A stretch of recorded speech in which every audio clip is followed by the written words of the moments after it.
Welcome to our channel. నేను యజ్ఞమూర్తి. ఊర్వశి రౌతేల హవా నడుస్తుందని చెప్పేసి ఇప్పుడు అందరూ కూడా తెలుగు సినిమా వాళ్ళందరూ కూడా అనుకుంటూ ఉన్నారు. రీసెంట్‌గా ఆమె చేసినటువంటి 'డాకు మహారాజ్' సినిమాలో ఆమె క్యారెక్టర్ కానివ్వండి, ఆమె చేసినటువంటి పాట గాని, ఆమెకి కావాల్సినంత పేరు సంపాదించి పెట్టింది. ఆ సినిమాలో యాక్ట్ చేసినందుకు గాను మిగతా ఫిమేల్ ఆర్టిస్టుల కంటే కూడా ఎక్కువగా ఆమెకి రెమ్యూనరేషన్ ఇచ్చారనే మాట ఇప్పుడు సర్వత్రా చర్చనీయాంశమవుతా ఉంది. ఏకంగా 3,00,00,000 ఆమెకి రెమ్యూనరేషన్‌గా అందజేశారు అనేది టాలీవుడ్ టాక్. సో, అందులో శ్రద్ధా శ్రీనాథ్, అలాగే ప్రజ్ఞా జైస్వాల్ కూడా నటించిన సంగతి మనకు తెలుసు. బాలయ్య భార్యగా ప్రజ్ఞా జైస్వాల్ కనిపిస్తే, అందులో బాబీ డియోల్ వైఫ్‌గా శ్రద్ధా శ్రీనాథ్ కనిపించిన విషయం మనందరికీ తెలిసిందే. మొత్తానికి అంటే ఆ 'దబిడి దిబిడి' సాంగ్ ఏదైతే ఉందో, ఆ పాట రిలీజ్ అయినప్పుడు దాని మీద ట్రోలింగ్ జరిగింది. ఆ పాట కొంచెం అభ్యంతరకరంగా ఉంది. మూవ్‌మెంట్స్ కొన్ని ఆ శేఖర్ మాస్టర్ చేయించినటువంటి కొరియోగ్రఫీ కొంచెం అభ్యంతరకరంగా ఉంది అనేటువంటి మాటలు ఎక్కువగా వినిపించాయి. సినిమా రిలీజ్ అయిన తర్వాత సినిమాలో చూసినప్పుడు అవి పెద్ద అబ్జెక్షనబుల్ అని అనిపించలేదు. ఆ పాటలో, ఆ ఫ్లోలో అవి కొట్టుకుపోయాయి. సో, ఇప్పుడు ఇదంతా ఎందుకు చెప్తున్నామంటే, అందులో ఎస్ఐ జానకిగా 'డాకు మహారాజు'లో ఎస్ఐ జానకిగా నటించి మెప్పించినటువంటి ఊర్వశి ఇప్పుడు తారక్ తోటి నటించేటువంటి ఛాన్స్ కొట్టేసింది అని వినిపిస్తూ ఉంది. అది అల్లాటప్పా సినిమా కాదు. ప్రశాంత్ నీల్ డైరెక్షన్‌లో జూనియర్ ఎన్టీఆర్ చేయబోతూను ఉన్నటువంటి 'డ్రాగన్' సినిమా. 'డ్రాగన్' అనేది ప్రస్తుతానికి వర్కింగ్ టైటిలే. మరి తర్వాత మారుస్తారా, వేరే టైటిల్ పెడతారనేది చూడాలి. ఎందుకంటే రీసెంట్‌గా తమిళ్‌లో 'డ్రాగన్' అనే సినిమా వచ్చింది. తెలుగులో అది 'రిటర్న్ ఆఫ్ ది డ్రాగన్‌గా డబ్ అయ్యి ఇక్కడ రిలీజ్ అయింది.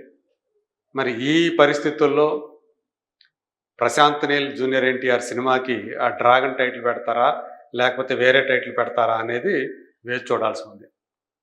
ఇప్పుడు ఆ సినిమాలో ఊర్వశి రౌతేల ఒక పాత్రని దక్కించుకుందని చెప్పేసి ఇప్పుడు ఇన్సైడ్ టాక్ వినిపిస్తూ ఉంది. నిజంగా అదే కనుక నిజమైతే ఊర్వశికి మంచి డిమాండ్ ఏర్పడినట్లే అనుకోవాలి. ఆమె ఎందుకంటే అదివరకు 'డాకు మహారాజ్' ముందు ఆమె 'వాల్తేరు వీరయ్య'లో కూడా నటించింది. ఒక పాట చేసింది. అది కూడా పెద్ద హిట్ అయింది. అలాగే బోయపాటి సినిమా 'స్కంధ'లో కనిపించింది. అలాగే పవన్ కళ్యాణ్, సాయి ధరమ్ తేజ్ చేసినటువంటి 'బ్రో' సినిమాలో కూడా ఆమె కనిపించింది. ఇప్పుడు అంటే చెప్పాలంటే ఒక 2 ఏళ్ల నుంచే ఆమెకి తెలుగులో మంచి మంచి ఆఫర్లు వస్తున్నాయి. ఒక ఐటెమ్ గర్ల్‌గా ఆమె తెలుగులో తన ప్రస్థానాన్ని మొదలుపెట్టినప్పటికీ 'డాకు మహారాజ్' సినిమాతోటి క్యారెక్టర్ కూడా చేసే ఛాన్స్ దక్కించుకుంది. ఇప్పుడు అదే ఆ సినిమాలో ఊర్వశి రౌతేల కనిపించినటువంటి తీరు, ఆమె స్క్రీన్ ప్రెజెన్సు నచ్చటం వల్లే ప్రశాంత్ నీల్ ఇప్పుడు 'డ్రాగన్' సినిమాలో ఆమెని తీసుకున్నాడని చెప్పేసి వినిపిస్తూ ఉంది.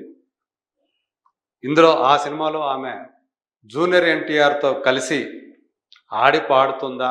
లేకపోతే ఏదైనా ఆమెకి ఒక క్యారెక్టర్ కూడా ఉందా? అనే విషయాలు మాత్రం ఇంకా మనకి తెలియాల్సి ఉంది. ఒక విషయం మాత్రం స్పష్టం. ఊర్వశి ఉంటే సినిమాకి ఎంతో కొంత ప్లస్ అవుతుందనే అభిప్రాయానికి మేకర్స్ వచ్చినట్టు కనిపిస్తుంది.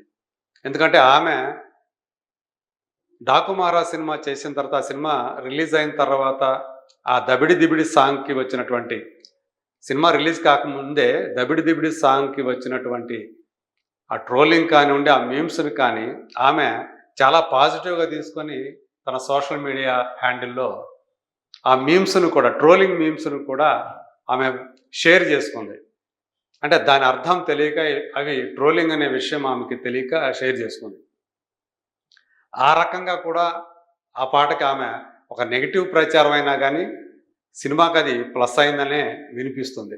అలా ట్రోలర్స్‌కి, మీమర్స్‌కి మంచి పని కల్పించే ఊర్వశి తమ సినిమాలో ఉంటే సినిమాకి ఎంతో కొంత ప్రచారం వస్తుంది. అది అల్టిమేట్‌గా కలెక్షన్స్‌కి ఉపయోగపడుతుంది అని చెప్పేసి మేకర్స్ కూడా నమ్ముతున్నట్లు కనిపిస్తుంది. మరి రాబోతున్నటువంటి అంటే ఈ మార్చిలో ఆ సినిమా షూటింగ్ మొదలవుతుంది అని మనకి తెలుస్తూ ఉంది.